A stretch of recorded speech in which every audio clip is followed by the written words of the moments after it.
Money doesn't buy loyalty, it buys attention. And most of it's fake. Power isn't in showing what you have, it's in making them wonder. Make them guess, make them uncomfortable not knowing. Remember this, silence is the ultimate flex. If they don't know what you have, they can't control how they treat you. Let them assume, because mystery invites respect. And power grows best when it's hidden. That's why the true Machiavellian doesn't show his wealth. Money is a weapon, and you never show your weapons before the war starts. You flex it, you become predictable, you stay silent, you stay in control. Think about the people around you. You tell them how much you make. Suddenly, they think you owe them something. They want help. They want to drag you into their drama because you can afford it. And if you say no, you're the villain. Not because you changed, but because their fantasy of using you just collapsed. Let's go deeper. Silence isn't about secrecy. It's about self-preservation. If they don't know what you have, they don't know how to manipulate you. You can walk into a room and be underestimated, and that's your edge. They won't see you coming. They won't plan for you. They won't prepare defenses, because you never gave them a reason to. But the moment you speak on it, the moment you start flexing your income, you paint a target on your back, and the world starts aiming. The ones who really have power, they let others guess. Let them wonder how much you make. Let them assume.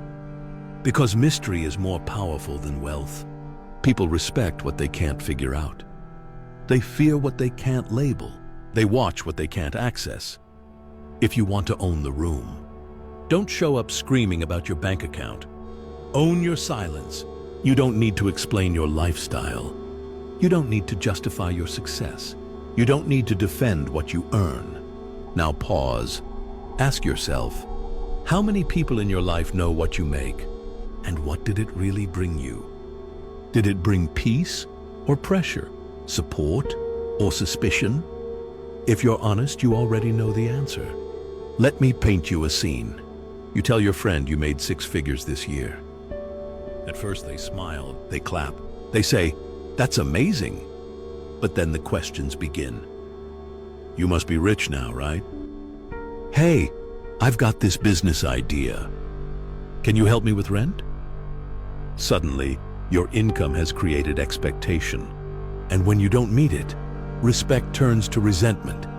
And if you think this only happens with friends, think again. In relationships, money becomes control. If they think you earn more, they'll either rely on you too much or compete with you silently. In family, you're now the one who made it. Which means you're expected to carry their weight, solve their problems, and never say no. Say no once, and you're the arrogant one, the selfish one, the one who forgot where you came from.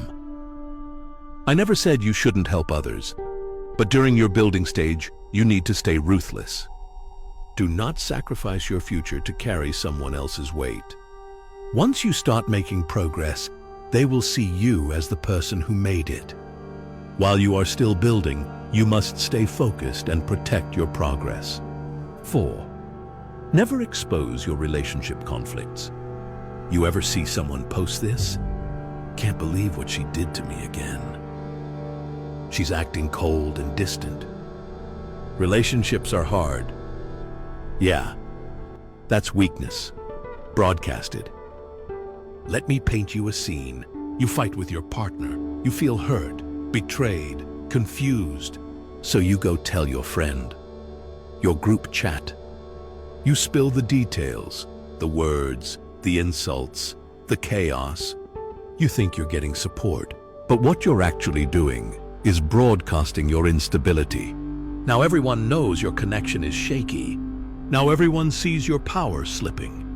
And when people see cracks, they don't help fix them. They wait for collapse. Here's the law. Never expose your relationship conflicts, because once you do, you've handed over your power. You've turned your personal life into public entertainment. And the worst part? No one watching actually cares. And the world is full of people who smile while sharpening the knife. Your relationship is your battlefield. And nobody outside the battlefield deserves a map of your emotional vulnerabilities. Once your relationship problems go public, you stop being respected. You become a character, a meme, a tragic story in someone else's group chat. They see your emotional leash. They see you controlled by love, by chaos, by drama. And respect disappears. Because when you share your conflicts, you reveal your emotional dependence. That's not power. That's weakness in HD. What you say in pain becomes their entertainment, their leverage, their ammo. You tell them your girlfriend disrespected you? They laugh about it later. You say your girlfriend cheats and you stayed. They never look at you the same again. You're no longer the mysterious man in control. You're the soap opera, the fragile one, the one they expect to break again. Never let people turn your heartbreak into their small talk. And this isn't just about friends. In a professional setting, when coworkers or clients hear about your relationship issues, they start to question your discipline. Is he distracted? And here's the deeper truth. People only respect what you protect. If your relationship is sacred, keep it sacred. If it's hell, fix it or leave it. But don't parade the fire like a badge. Because once you start explaining it to outsiders, you give them control over how it defines you.